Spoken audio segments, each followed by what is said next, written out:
Okay, hello everybody, good afternoon. I'm Rosie Warin, I'm CEO of Kin&Co. And thank you very much for having me here today. For those of you who don't know Kin&Co already, which I think many of you do, we are a multi-award winning behaviour change consultancy that helps organisations work for the world.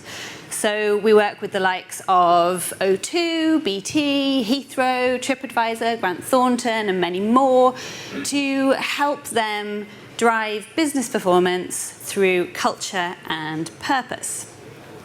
So today I'm here to talk to you about getting purpose right, which lots of organisations are not doing and some are doing absolutely brilliantly.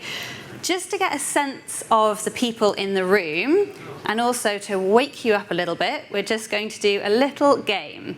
So if I can ask everybody to get to their feet, please.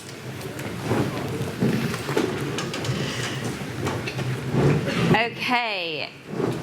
And so I want you to stay standing if the answer to these questions is yes. So first question, do you believe that your organisation has a purpose beyond making a profit? Great, okay. Stay standing up. Stay standing up if you feel that your organisation has very clearly articulated that purpose and talks about it externally. Okay, few people sitting down, a few sheepish looks. Okay, now stay standing if you feel like your organisation has a very robust, clear and target-driven strategy for achieving that purpose in the world beyond making a profit.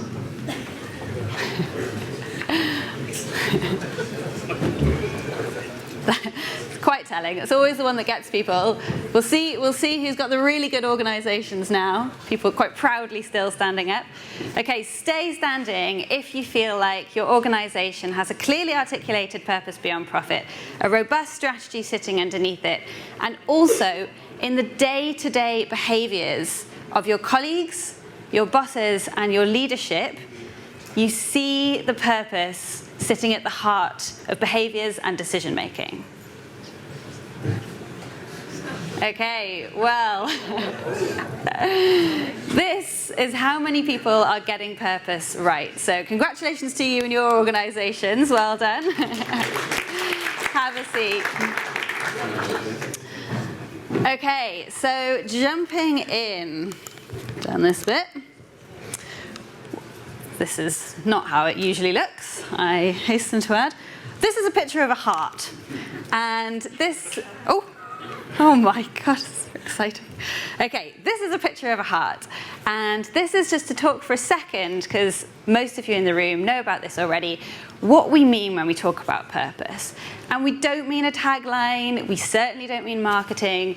We really mean the thing that sits at the core of an organisation, the DNA, the role in society beyond making a profit. So some of you will know lots of organisations, very famous purposes. Don't know what the collaborative term for purposes is, purpi. Whose purpose is this?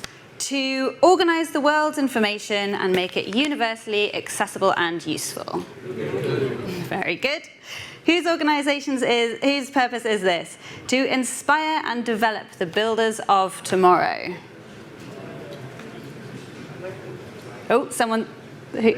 Yes, Lego. So you can see how the purposes, they link very clearly back to what the organisation does. Why do organisations bother having purposes? What do our leaders say about it? Richard Branson, in the coming years, the businesses that will thrive will be the ones with a purpose beyond profit.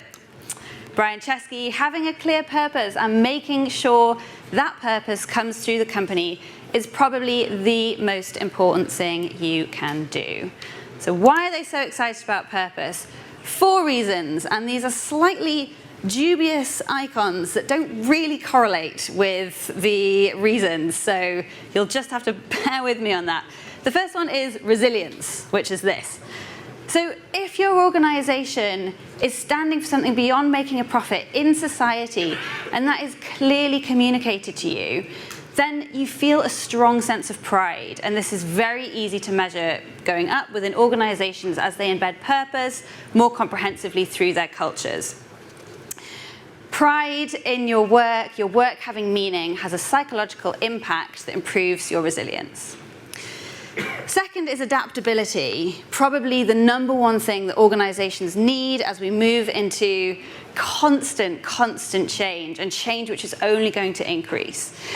Reason being, if you can see the bigger picture of your organization, you can see where you're going in the long term, you don't need to then worry about, your job changing, or you understand when your product needs to change or something needs to be tweaked, because you're all working to this overarching bigger picture. Next is productivity, and companies that have purpose baked into their operations and baked into their cultures see sharp rises in productivity. And this is largely because, again, it comes back to the pride factor. Think about yourselves. When you care about what you're doing, when you think it has meaning, are you more productive or not? We just wrapped a project up with BT Openreach, and we increased productivity there by 14% in a 3-month time period, which, as you can imagine, for an organization of that size, has very significant cost savings. Final is recruitment and retention. I'll come on to a couple of stats in a moment, but this is a huge one, and particularly for millennial generations and Gen Z. Think about recruitment costs. For an organization of about 10,000 people, say they've got the industry standard recruitment cost of about 20% of salary, salary of about 50 grand average, and they are turning over, they have 20% churn. That is a cost of £20 million to that business every year. Purpose projects done well, even the most expensive purpose projects, cost a fraction of that amount. So you can immediately prove an ROI. And it's some of these calculations that certainly our clients take to their CFOs, and it's the measurement that they take to their CFOs that proves how successful this work can be in driving business performance and bottom line. And that's this slide. Okay, so a few quick stats. You are a clever room of people. I'm sure you want the evidence to back this up. So Unilever, kind of one of the most famous purpose-driven brands, just released its latest stats on its purpose-driven businesses within the organization. And those brands grew at 69% faster rate than the rest of the business, and were delivering 75% of the company's growth. Companies with purpose have an annual average return on equity 9% higher than organizations that don't. That's from the Firms and Endearment study. Recommend having a Google of that. Lots of interesting bits of info and insight in there. And finally, this was our research last year. 78% of millennials want to work for purpose-driven organizations. And as we know, millennials now make up 50% of the workforce. So you can very quickly start to see the type of talent pool you have available if you don't take this seriously. Okay, so how do you go about doing purpose effectively? In an absolute nutshell, touched on this at the beginning, you need to have a purpose beyond making profit, which is co-created by everyone in the organization. If your leaders sit in a room and come up with a purpose statement, or even worse, get a marketing agency to come up with a purpose statement, and then try and push it down onto an organization, that has some honestly catastrophic consequences, both in terms of your external reputation and, most importantly, your internal engagement. And we've been pulled into organizations where this has been the case and had to rectify the disengagement in those cultures, and it is hard, and it takes a lot of time and resource.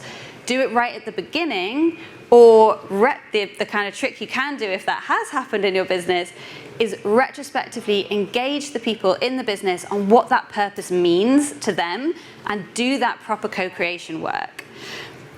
Second is a purpose strategy, where lots of people sat down at the beginning. This stuff has got to mean something. You've got to have targets. You can't just say this is a marketing strapline. And finally, it's got to be baked into your culture. It's got to have proper behavior change, underpinning, changing long-standing leadership behaviors, changing middle management behaviors, often the hardest bit, often the most neglected bit. A few nods there. It is an absolutely essential part of doing anything well when it comes to purpose. You've got to bake in behavior change, use behavioral psychology to just engage people properly in this work. And finally, if you want more information or you want to see people doing it wrong, we did a report last year, a little bit tongue-in-cheek, how to F up purpose. So have a Google, search effing up purpose Kin&Co, and which, as I was writing that, I realized made it sound like we were effing up purpose. Very much not the case. Have a look for it, and you will find out lots more about what you need to know, tools, practical tips, and case studies. And that is how to win at purpose.